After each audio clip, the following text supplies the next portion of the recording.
If you visit Chicago, check out our beautiful river walk. Take a boat tour. But back in 1900, the river was so polluted, the city decided to reverse the river to take waste out of Lake Michigan and dump it onto St. Louis. When Missouri pushed back, the state of Illinois argued the waters of the Mississippi would be greatly improved by the inflow of water. The Supreme Court would weigh in on this case in 1900 and 1906. The dispute was not just about water, but new discoveries in science and public health. Just 50 years earlier, John Snow revolutionized public health by discovering that the cholera cases in London centered around one contaminated water pump. In the 1880s, scientists had shown that typhoid fever was caused by a specific bacteria.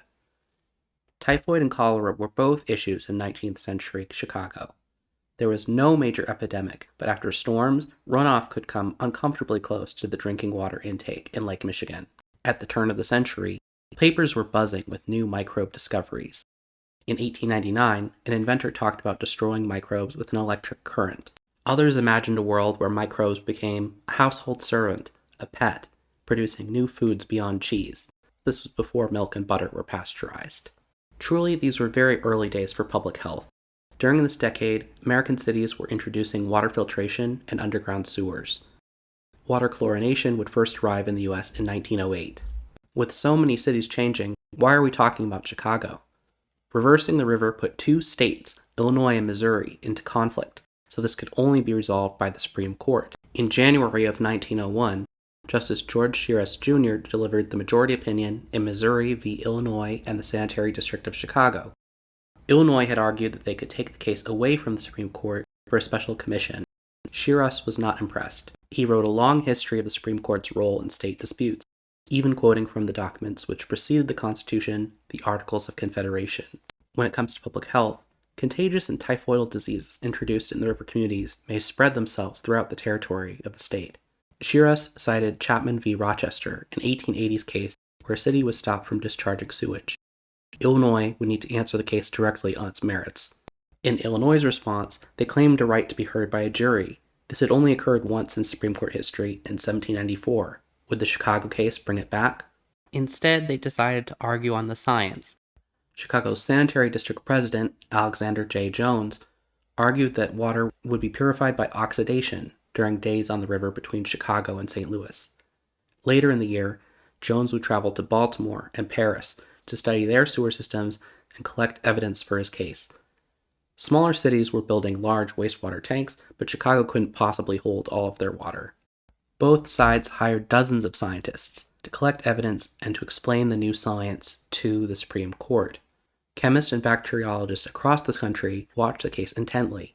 One scientist for St. Louis, Amand Ravold, inserted bacteria into the canal and then collected it further downstream.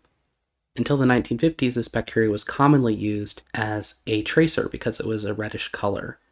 Armand Ravold would resign from the St. Louis Health Department a year later following a diphtheria antitoxin case.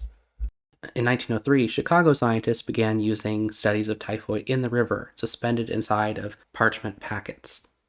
They discovered that typhoid would live for only 4 days in the canal, and that meant that it would no longer be living when it arrived in St. Louis. In 1904, the Journal of Infectious Diseases featured the study in their 4th issue. With Chicago's sewer water in the news, sometimes the Chicago Cubs became known as the Chicago microbes. When Missouri v. Illinois returned the Supreme Court in 1906, the case was unanimously dismissed. Justice Holmes pointed out, there is no parallelism in detail between the increase and decrease of typhoid fever in Chicago and in St. Louis. The defendant's experts maintain that the water of Missouri is worse than that of Illinois, while it contributes a much larger portion to the intake. The evidence is strong that it's necessary for St. Louis to take preventive measures by filtration or otherwise. We'll protect against one, we'll protect against the other. Chicago's use of water would be cited in 1909, when Newark began looking into its own sewage program, and 1936 in Spokane. You might be wondering why the Supreme Court doesn't have the science fair showdown format today. It's just a thought because I don't have the expertise that any computer group of people sitting around a coffee shop in Silicon Valley could do this over a weekend. Suppose I thought that. You mean wrote the code? Yes. One reason is that it's easier to find experts to defend either side of the case, leading to a battle of the experts. It's also become more common for experts in law, science, and technology to submit an amici brief in writing, giving their arguments and support for one side or the other. And that's everything you need to know about this case, which was settled over 100 years ago. Be sure to like and subscribe and comment. Every little bit helps.